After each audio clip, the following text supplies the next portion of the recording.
Slavery is back.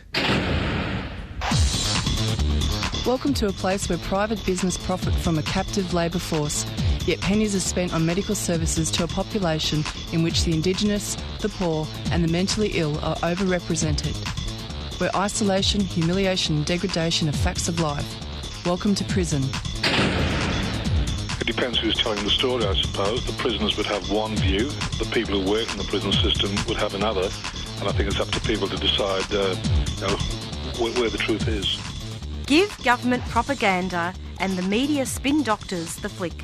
And check out Doin Time for news, views and tunes on prison issues from Guantanamo Bay to Christmas Island to prisons and detention centres everywhere. Every Monday at 4 p.m. on your community radio 3CR. We are still fired up and we're still talking about revolution.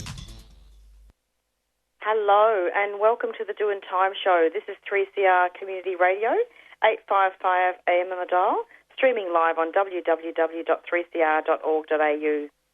This is Marisa and we'll be taking you through until 5 o'clock this evening. And just before I start, sending out a very special hello to Rob and Peter, who can't be with me. And this is the pandemic. Still, we're in restriction, and we're doing the show remotely from home.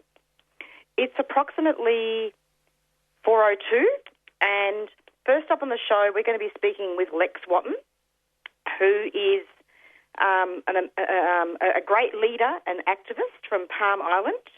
And Lex Wotton was violently taken into police custody in the early hours of November 27th, 2004, following his part in the actions protesting the death in custody of Marisa. He spent 2 years in prison for his activism and when finally released was gagged from speaking about the incident by Queensland Community Corrections. Now we're going to be speaking with Lex about some media hype and some very, very racist media hype, I have to say, that's being conducted by Channel 9 in regards to the lawsuit that he initiated along with Palm Island, other Palm Island community members. And I'm going to give you a little bit of background about that before we speak with Lex, because it's important to give listeners a little bit of an introduction. But before I do that, I'm also going to tell listeners that Chris Breen from the Refugee Action Collective is going to be coming on as well later on. And he's going to be speaking about thousands of asylum seekers on bridging visas who are not eligible for any form of Centrelink payments, and they miss out completely on all government assistance due to coronavirus, alongside those on temporary work visas. And we're going to be speaking with him about the effect that the pandemic is having on asylum seekers and refugees. It's a violation of human rights, and so we'll speak to him about that later on, and also talking about other updates that he wishes to tell us. So just to give a little bit of an introduction about what happened with Lex. So police actions on that day when he was arrested were violent, intimidatory, and a state of emergency was declared on the island. Riot police wearing balaclavas and armed with semi-automatic rifles stormed households late at night, pointing weapons at children and elderly people and arresting with extreme force. And Wotton himself was tasered in front of his home while his family watched. And Lex, if you're on hold and listening, I apologise, but if it's caused you, I'm hoping it's not going to cause you trauma, but I had to actually say this on air to give listeners a bit of background. Wotton, along with his wife Cecilia and his mother Agnes, and on behalf of the entire class of Indigenous people on Palm Island who were residents during the 2004 protests, brought a class action against the Queensland Police to seek redress for the racial discrimination exhibited by police during November of 2004. His lawyers, Levitt Robinson Solicitors, alleged institutionalised racism on the part of Queensland Police, not only in the violent behaviour towards Palm Island residents, but also in their failure to adequately investigate the death in custody of Damaji. And there's a little bit of a quote here. Lex says, people are still very scarred and affected by what took place in 2004. And by the way, Lex was successful in his actions, and he had plans for how the compensation could serve the people of Palm Island. Lex is not about money, as Channel 9 is saying, and it's extremely racist, all this media hype. And we're going to be speaking to him about the fact that despite all this humanitarian stuff that Lex has been doing, and despite the fact that he was gagged after he got out of prison while he was on parole, he wasn't allowed to speak to the media, you're going to hear the real story, because 3CR gives us the real story about things. We're here to provide alternative media and a safe environment for First Nations people, and indeed a safe environment for all vulnerable communities. So we're going to be speaking with Lex now, because Channel 9 is saying, and other media outlets are saying, that the compensation was spent on motorbikes and luxury things, which is simply not true. So we're going to be speaking now with Lex Wotton shortly, and we're going to talk to him very soon. G'day, my name is Margie Thorpe. You are listening to 3CR Community Radio 855 on your dial.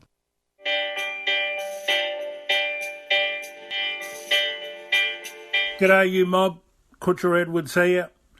I just want to send out a message to you all. To stop the spread of COVID-19, also known as the coronavirus, it is advised that you keep 1.5 metres away from each other. Follow rules on social gatherings. Wash your hands when appropriate, and stay home if you're feeling sick or unwell. But most of all, keep strong, stay safe, and of course, keep listening to 3CR Community Radio to keep connected to the community. We'll get through this and hope to see you real soon. Bye. And you're back with the Doin' Time show, and it's approximately 4:07, and we're listening to 3CR. Hello, Lex. Welcome to the program. Hello. Can you hear me? Yes. Welcome to the program, Lex. Can you hear thanks. me? Yes. It's lovely to have you. Now, did you hear that introduction, Lex? Yeah. Good. So it is important, isn't it, that we speak to listeners about that. And I suppose I just wanted to hear from you, because this media story on Channel 9 is actually quite deplorable, isn't it? You know, they make Palm Island look really bad. You know, they talk about the residents. They talk about how the residents won their legal fight against the Queensland Police Service, and they talk about how violent they were, and saying that the compensation money was spent recklessly on luxury. Can you comment on that? Well, like you said, yes, there was a bit of luxury that it was spent on, some of the money, but that's their money and they spend it however they want to spend it. You know what I mean? And it's no one's business. And as you stated, it wasn't about money. As I think I've raised it with you some years ago, how I would have liked to have seen the compensation awarded to us was for the state to fund programs for, say, about 20 years without fail. And I didn't want monetary compensation towards individuals or myself. It would be good to get it myself, you know what I mean? Because I'm the one who's putting the neck out there, you know what I mean? And, so it didn't go to you, it went to the community? No, well, I did receive some monetary thing, and that was after we actually were awarded. And but if you could go back to the time when it was stated that we were right in our thing, and that the state, the Crown, I suppose, but federal high courts found in our favour. The state wanted to settle the matter by giving me my payment, and then in the process, after they had 21 days to lodge an appeal, and on the last day of the 21 days, they actually lodged an appeal, and then it sort of brought more thing, but we were more or less preparing to fight them, but then others got into action where there were petitions.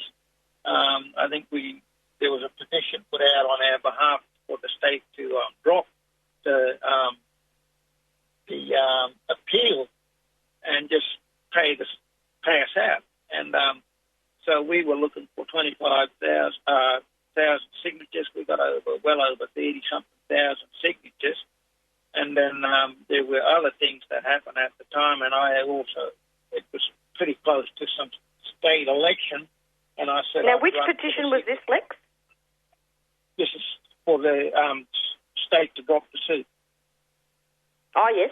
And so then I also announced that I'd be running in the state seat of Townsville just to take away the votes by taking away the whatever numbers here from Palm Island, because Palm Island determines the seat of Townsville, federal and state. So whether that was all part of the things, so they decided to drop the appeal, I don't know, but then there were media reports saying that the state, their head solicitor said, look, just pay the community out and, get on with things. And so that's why the state decided to drop the appeal, and then we went into negotiations on how much. So we had a bit of time to then I think we had 12 months to get claimants registered, and it was open to 2,000 people, only 447 local people claimed, and due to some of the leaders at the time with their hatred towards myself were informing community people not to lodge a claim because they didn't believe that they would receive anything out of it. You know what I mean? So that's their bad luck. And as of recent, when there was a bit of a payment early February, I think, or late February, March, there was the 90% of their payments were awarded to the claimants. When they heard, the ones who missed out heard the amounts, the bloody kicking up a stink and wanting to, they had petitions and stuff wanting to petition the state to pay them out, but already signed off, you know what I mean? But Lex, it sounds like a bit of a mess to me. It sounds like it's a bit of a mess, and I think really what this boils down to, and please correct me if I'm wrong here, is that really this shouldn't be about money or what it was spent on. And I'll make a correction on there because I said it wasn't true that there were luxury items, but it isn't true really across the board because not everybody would have done that. And also, you're right, it's none of anyone's business if people want to buy luxury things. I mean, what is it? What is it to the media? What is it to the government as to how people spend their money anyway? Probably once a promotion. I saw another reporter from the same bloody channel, Channel 9, did a report on me, and his name was Tim Arbia, and he had the same police officer, Kathy Richardson, come to my house while I was going home for lunch on the particular day and sort of ambushed me. And when at the time when it was in the media that the state settled with us, they were spreading the rumours or gossip to get public opinion, I suppose, or support around why we should receive the money, and saying that none of the police officers were awarded any compensation. But as my lawyer said, and which was true, all the police officers that were here on the island at the time received bravery awards. And not only that, the truth is they all actually had left the force saying they were too traumatised from what happened here on Palm Island, and that they're all on post-traumatic stress disorder, and they're all going to be paid up until the time they retire. That's what the wider public don't know about what happened. So Absolutely. they're on full pay. And but going back to, yes, where they spent the money, that's no one's business. But the thing is, they received the money and they did what they did, and I've seen a lot of good things. What the reporter didn't report was what I said to him, thinking that he was doing the right thing by me. I told him that all the generosity that I've seen from people, and you would have seen if you've seen the report, they would have added and cut things to suit themselves, and there was not one mention of someone being deceased that received the money, or deceased people received money, which is true. There were people that claimed for money, but they are deceased at the moment, and if they had an estate, then that estate is entitled to that money and stuff like that. Absolutely, Lex. No, you're absolutely right. And in fact, it's perfectly all right, isn't it, for mining corporations and to grow fat on the profits of nuclear testing and nuclear mining, and it's perfectly all right for them to buy yachts. But, when you talk about Aboriginal people, you've got a lot of 1788 all over again mentality, where they're saying that Aboriginal people and Torres Strait Islanders are always trying to reap financial benefits for themselves. And did that they is ever do a absolutely... report on stolen wages and how much millions and billions of dollars have been stolen from our off our backs?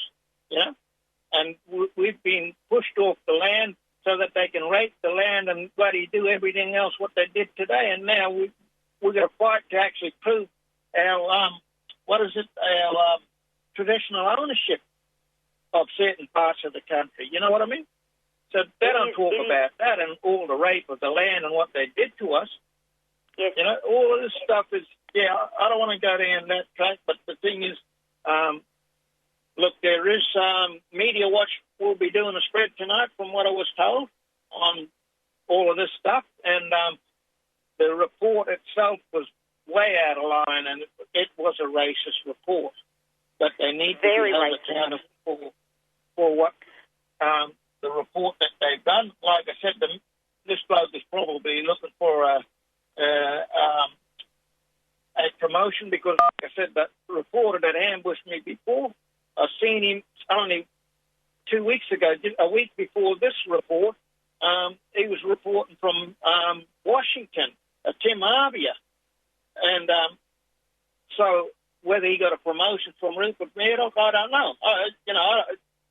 Maybe this bloke wants the same. I don't know. But no, anyway, I know what you're saying. But it's these media outlets, from what I'm seeing here, I'm just having a look at the Channel 9 report here.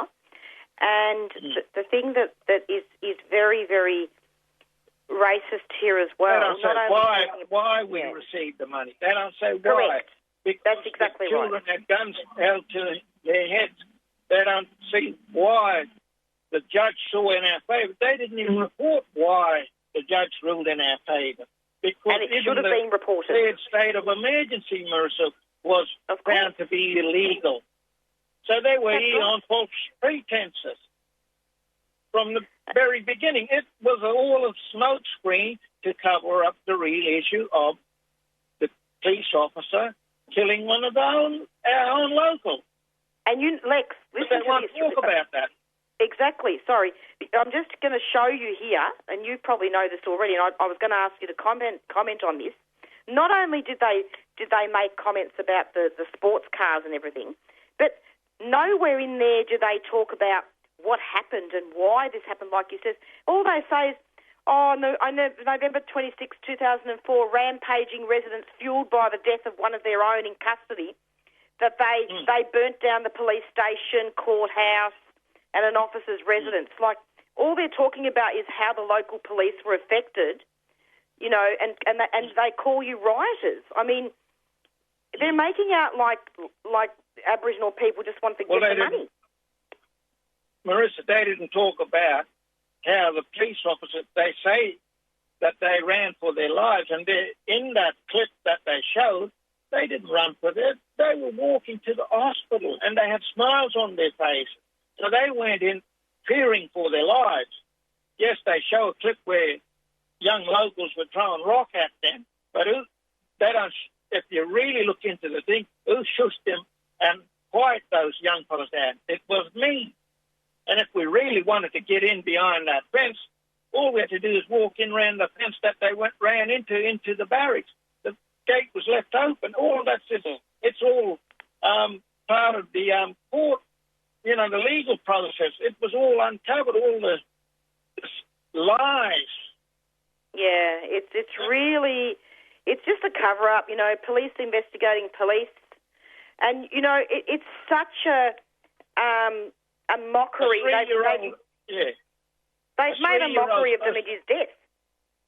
Yeah, a 3-year-old supposed to have bought himself a vehicle and 2 friends of his. What I did tell the reporter, it was my niece that bought 3 cars. And that's their business what she did with it. She bought it for her sister, herself, and her mother. But they say it was a 3-year-old. How false is that? And the boat that they show on this particular barge to the island, it was a boat that a local person who received finance, and that's some 2 years ago. Bring the Human Rights and Equal Opportunity Commission. And they reporting that the boat, and the bloke, two other young blokes told me, they brought it to my attention.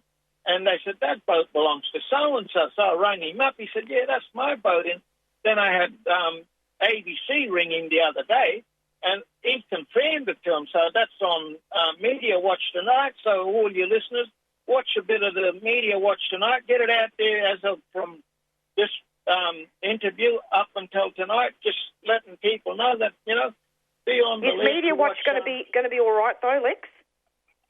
Well, Media Watch, I like watching it, and they, try and... they'll be better. Yep. Yeah. They'll try and bring facts to... What's really sad, Lex? I'll tell you what's really, really sad. What I found very, very disrespectful, that I was having a look at this Channel 9 report, and it says that Domaji died in custody at Palm Island Police Station after being arrested for being drunk and causing a nuisance. What a disrespect! That's bullshit. To the death. They found that what the 3 coronial inquest found that he shouldn't. It was the last resort for him to be arrested, and then he offended no one, even the bloody police liaison officer who he's supposed to have sworn at, which he didn't swear at. All he said to him was, "You shouldn't be locking up your own." And then Ely got offended because it was his intent to go and bloody arrest him to bloody and do what he wanted to him. I don't know, he might have had a bloody bad morning that evening. Well, yeah. He had a partner at the time and she was pregnant. Maybe he had a blue with air that morning. We don't know. We'll never know.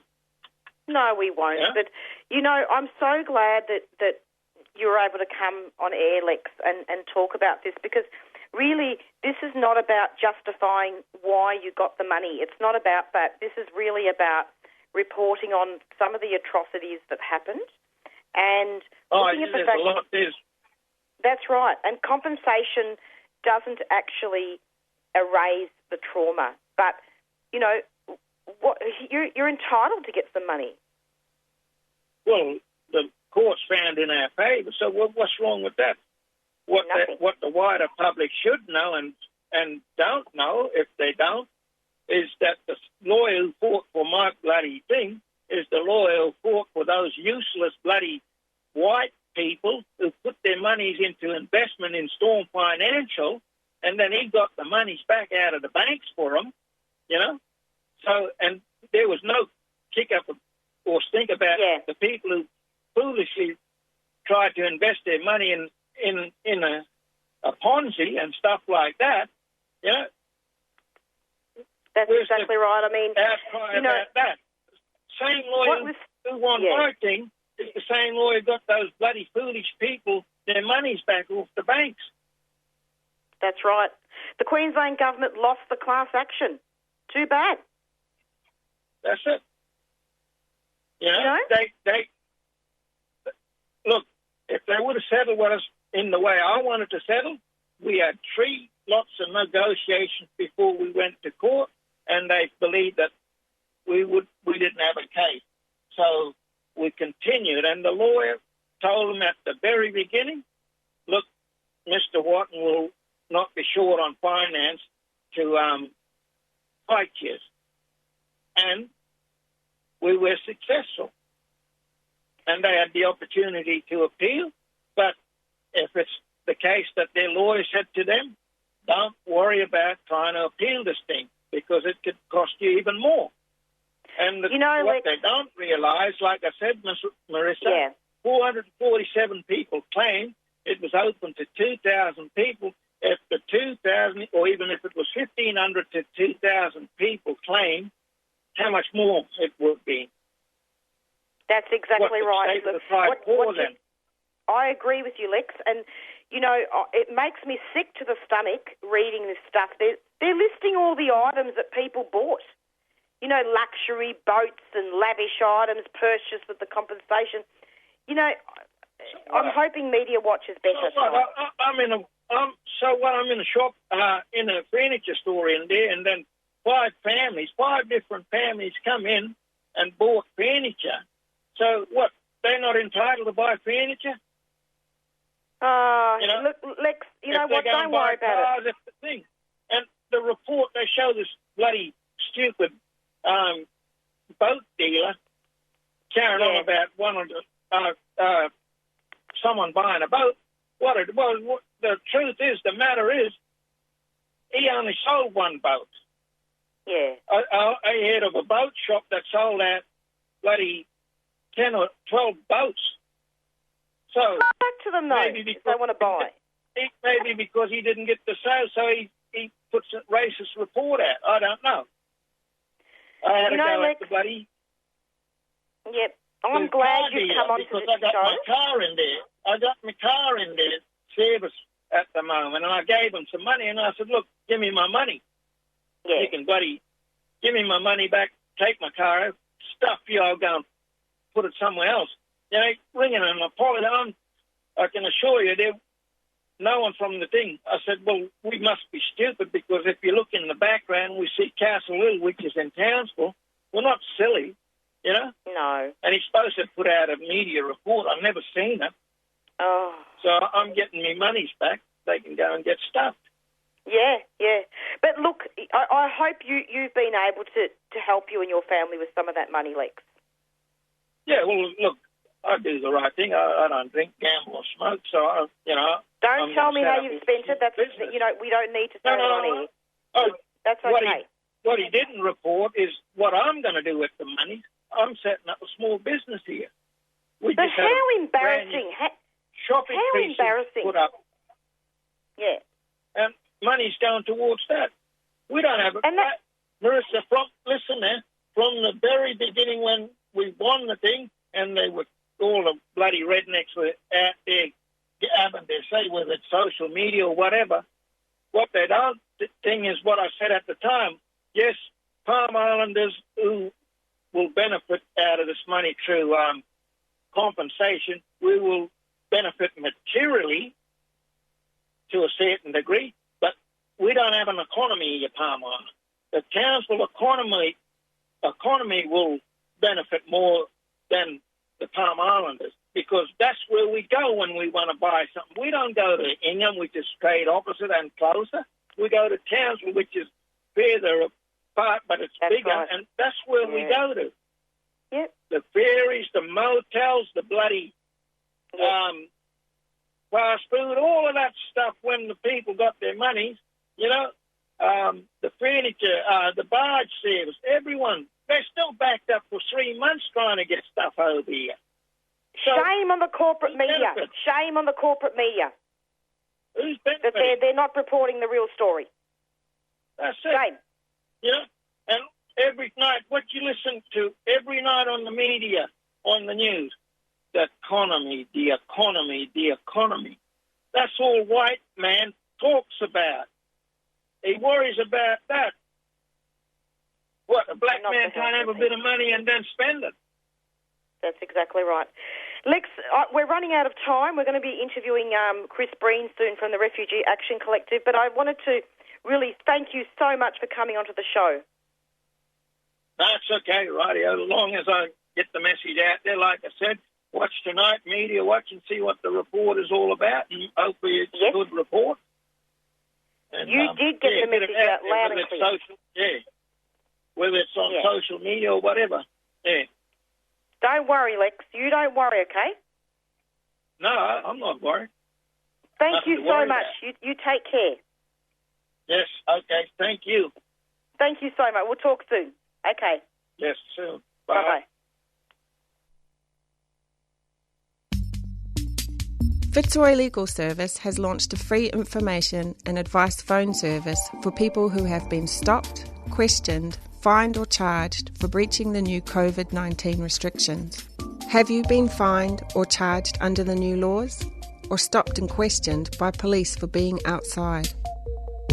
Call 0434 136 501. Weekdays between 9am and 5pm. That's 0434 136 501. Or head to fitzroy-legal.org.au for more information. You can also report incidents at covidpolicing.org.au. Fitzroy Legal Service is a 3CR supporter.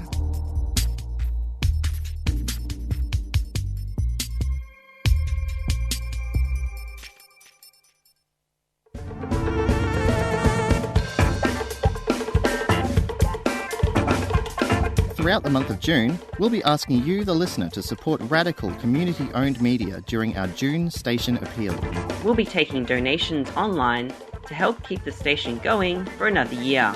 Like so many community organisations, we're feeling the impact of COVID-19 restrictions, and we know you are too. But independent community media is more important than ever, and we hope you can show your support with a donation. The 3CR Station Appeal starts on Monday the 1st of June. To donate, go to 3cr.org.au. 3CR, here to stay.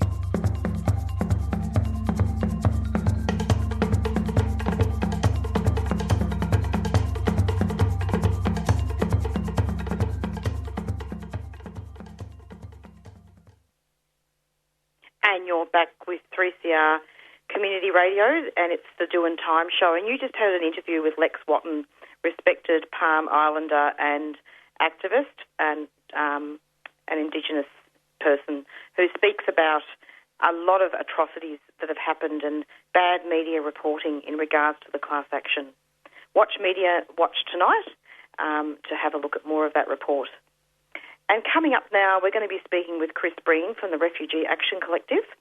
And as I said in my intro early on in the show, we're going to be speaking with Chris about the refugees that are suffering from lack of income support in regards to the coronavirus, but also we spoke off air the other day and he wants to give some other updates of his own. Hello, Chris. Welcome to the program. Hello, Marisa. Thanks for having me on. Lovely to have you. Now, I'm wondering if you could talk about some of the issues that have arisen in regards to not just asylum seekers, but also what's been happening with you with the protest laws. Happy to do that.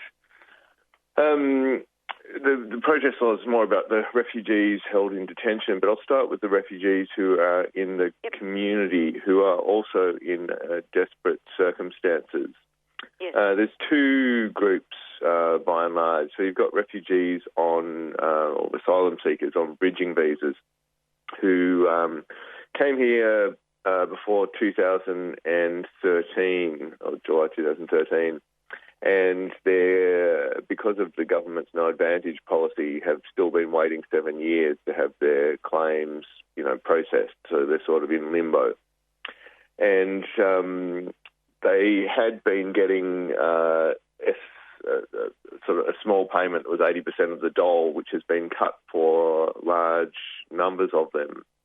And they are currently not eligible for Job Seeker, which is Centrelink, or JobKeeper. So these are people in the community that have basically no income now. They're entirely reliant on charity. And so you have circumstances where people can't eat, can't pay their bills, can't top up their mobile phones, can't run cars.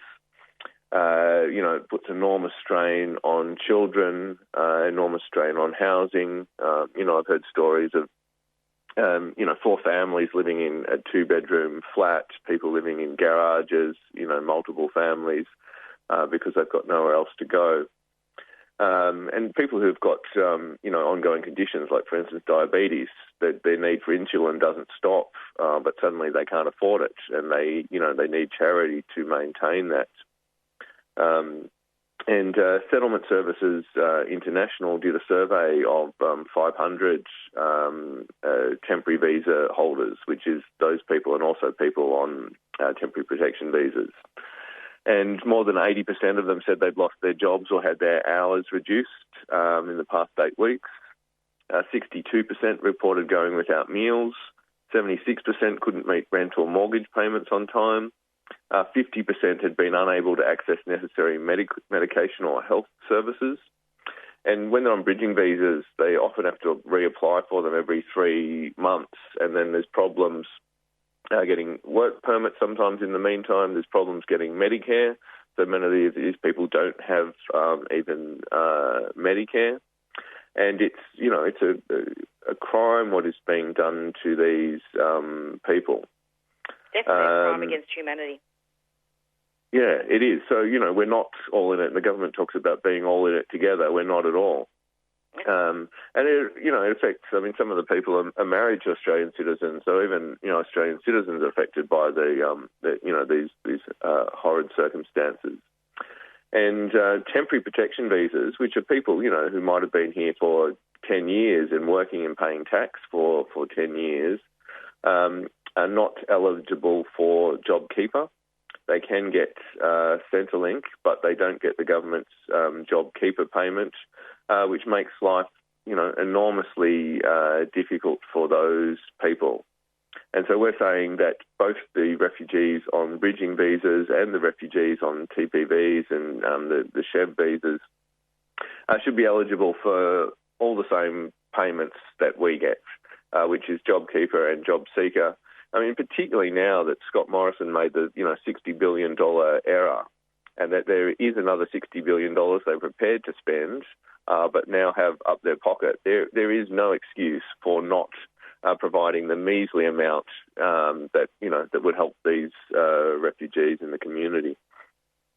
And nowhere has that been cited in media sources. I failed to find any other media sources that have talked about this.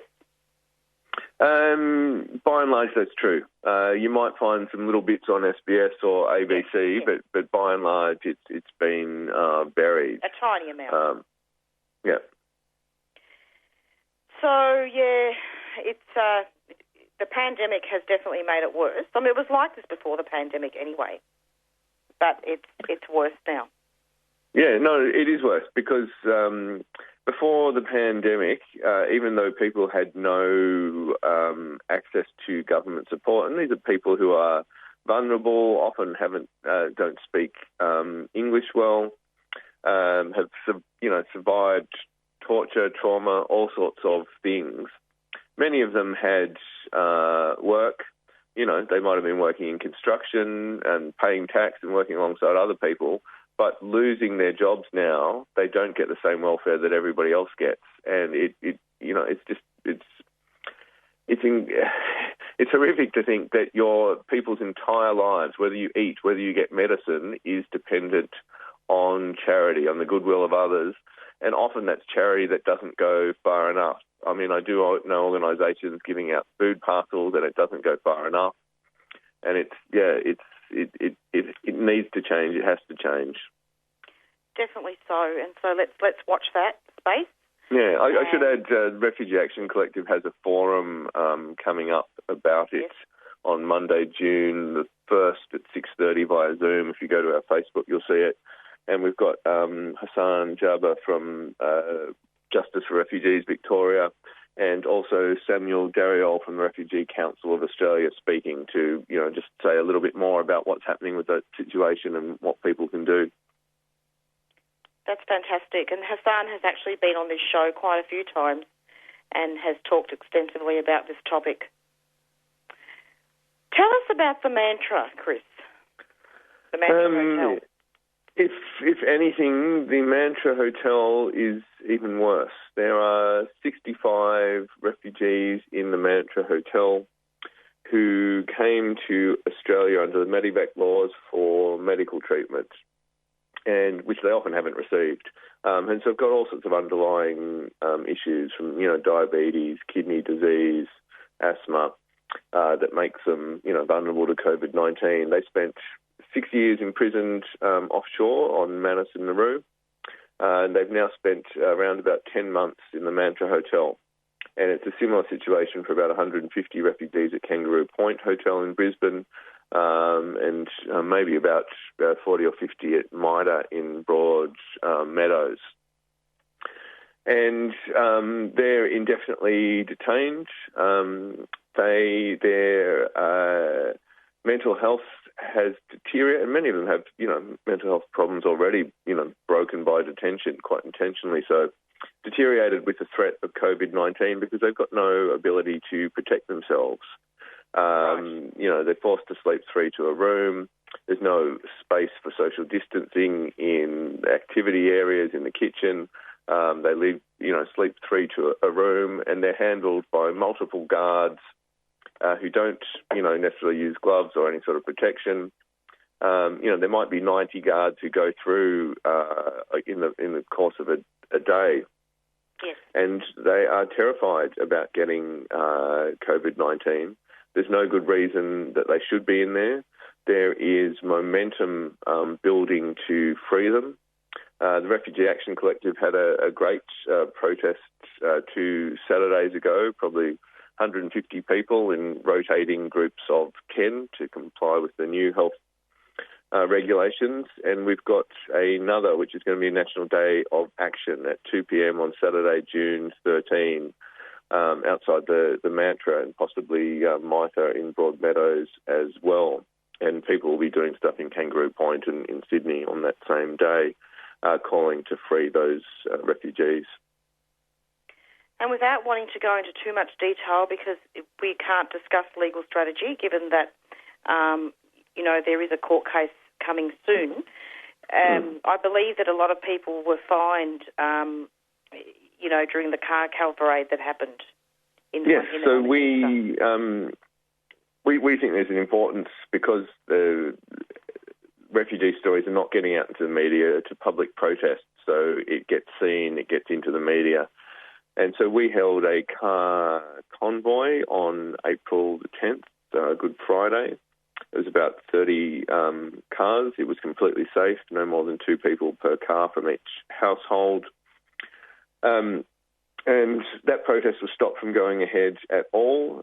30 refugee supporters were fined $1,652 each, making a total almost $50,000 in fines. I didn't even get to go to the protest. My house was raided. I was charged with incitement for being one of the protest organisers and have a court case coming up on the 6th of August.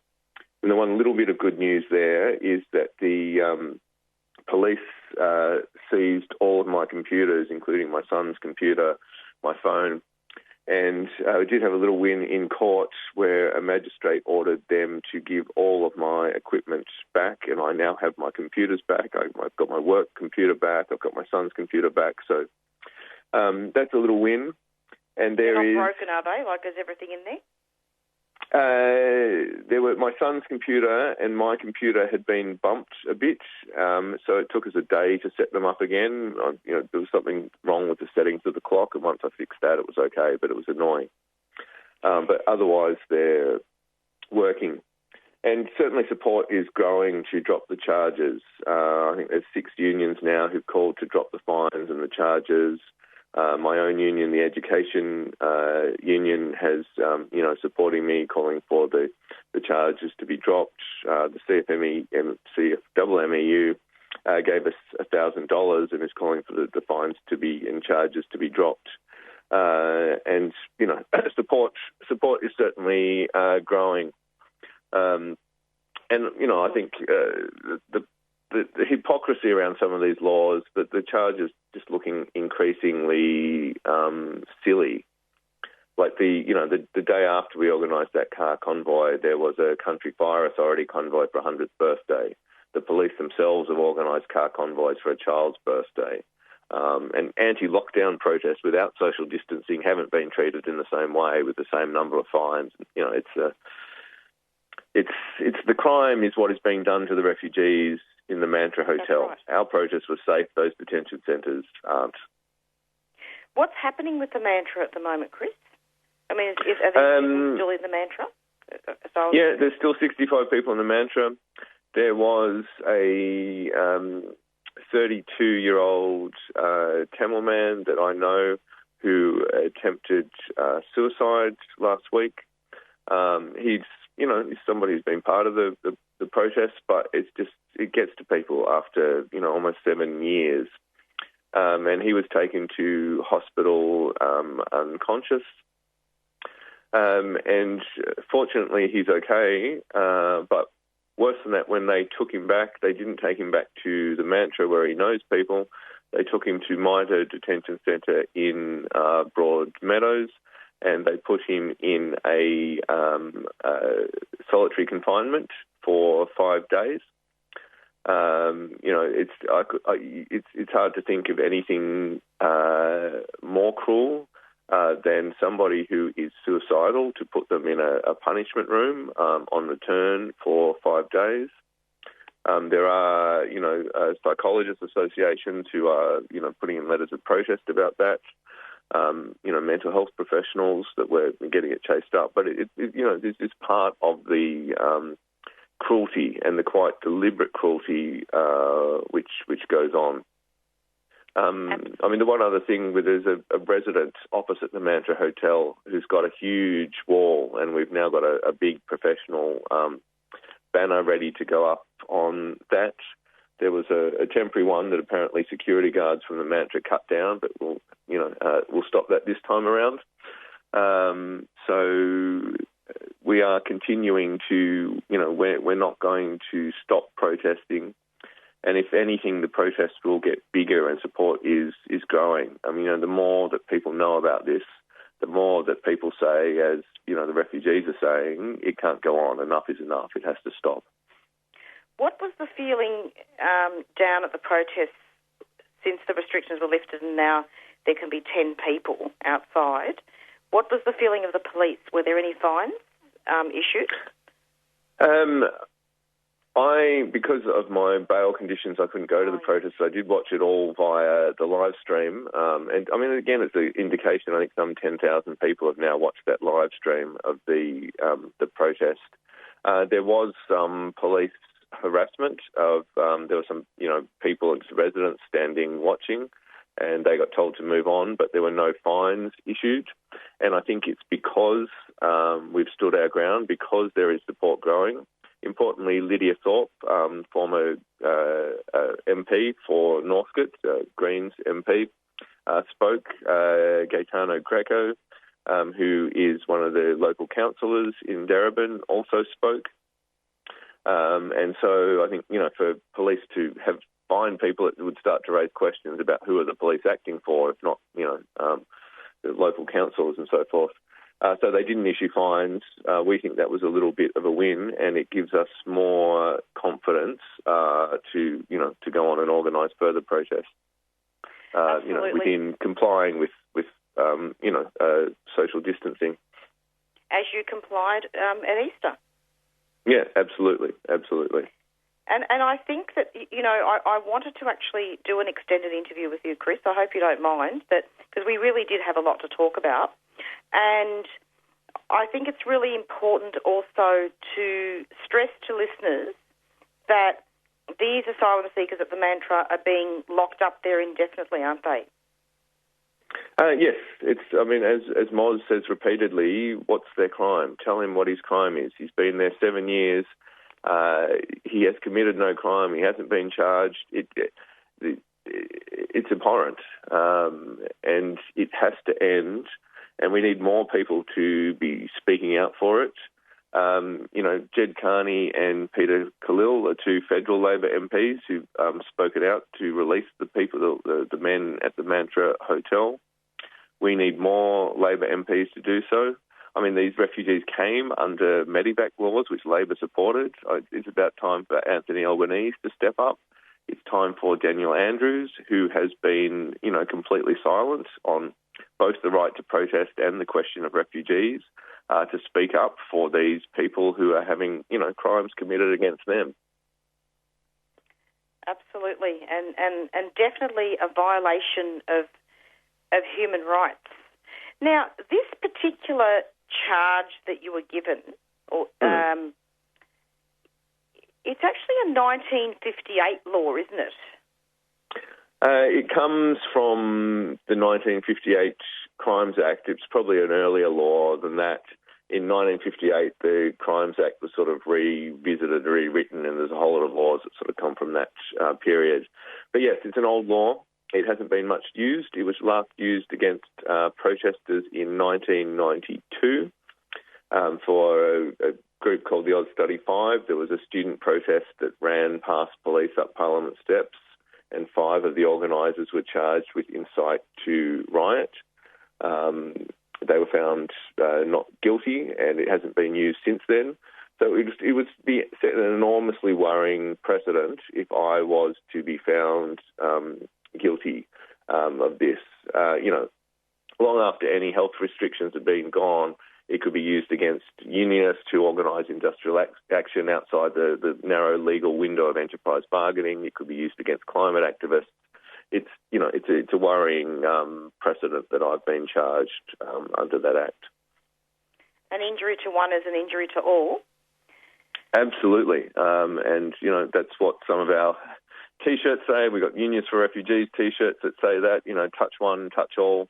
It applies to the refugees. It applies to, protesters who are drawing attention to their plight. And we call on Daniel Andrews that the crime is not those of us calling attention to what's happening. It's what's actually happening. Does it carry time in prison? Sorry, say that again? Does the charge, if a person is found guilty, does it carry time in prison? No, it actually doesn't. And I mean, it's one of the indications of it that it's been used and dragged out of the bottom drawer to intimidate. So the penalty that I face can't be more than the actual crime, or so-called crime. In this case, the breach of the health laws, which is up to $20,000, but more likely it would be $1,652, the same as the other protesters received. It wasn't even a breach of the health laws, anyway. No, I certainly didn't breach health laws. No, and there's nothing wrong with saying that on air. Now, just a last question. There is not. Yeah, it's true, isn't it? Like there's nothing wrong with saying that. You didn't breach the health laws. We take COVID very seriously. The refugees in the Mantra Hotel take COVID very seriously. We don't want anybody to get COVID. It's abhorrent. You look at the situation in the United States, and COVID has ripped through prisons like Rikers Island. It was probably a couple of weeks ago that I looked at the statistics, but there were 5 deaths then, hundreds of detainees. I think almost 1,000 guards had got COVID. We don't want that to happen here. No, we do not. And of grave concern also, Chris, is your bail conditions. So your bail conditions prevent you from going to protest. Isn't that correct? No, the bail conditions don't prevent me from going to protest. Let's clarify that. The bail conditions say that I can't breach the health laws, which are actually everybody on bail is getting that at the moment. And it was just the lawyers being very conservative who said I should just be careful. But given that the last protest wasn't fined, it was clear that it complied with the laws, it should be okay for future ones. That's good to know, Chris. I suppose I was just playing devil's advocate there. Yeah, no, that's okay. It's approximately 4:55, and you're listening to an interview on the Doin' Time show 3CR with Chris Breen from the Refugee Action Collective. Any final comments, Chris? I would really encourage people to have a look at the Refugee Action Collective Facebook page. Come to the forum we've got on June 1. Please come to the protest on the National Day of Action on June 13. We will have it well organised with spots for people to stand. So we won't be breaching any of the health regulations. It will be a completely safe protest. There'll be details on our Facebook page. Please get involved. The more people who get involved, the sooner we can, end this horrid chapter of Australians' history and, free the refugees in the Mantra Hotel, win support for refugees in the community. And the address of the Mantra Hotel? The address of the Mantra Hotel is the corner of Bell and Hotham Streets in Preston. It's very near the corner of Bell and High Street, which is the major intersection there. Good on you, Chris. Look, thank you very much and take care of yourself. Okay, thanks for having me on. Thanks a lot. Bye-bye. Bye. And that was Chris Breen from the Refugee. And that was Chris. G'day, my name is Margie Thorpe. You are listening to 3CR Community Radio 855 on your dial.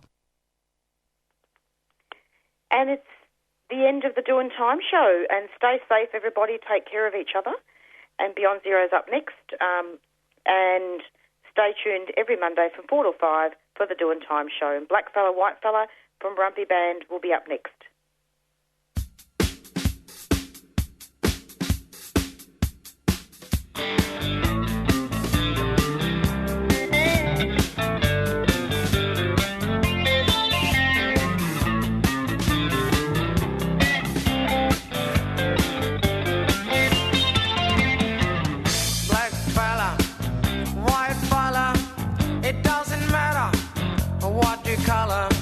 As long as you a true fella, as long as you a real fella.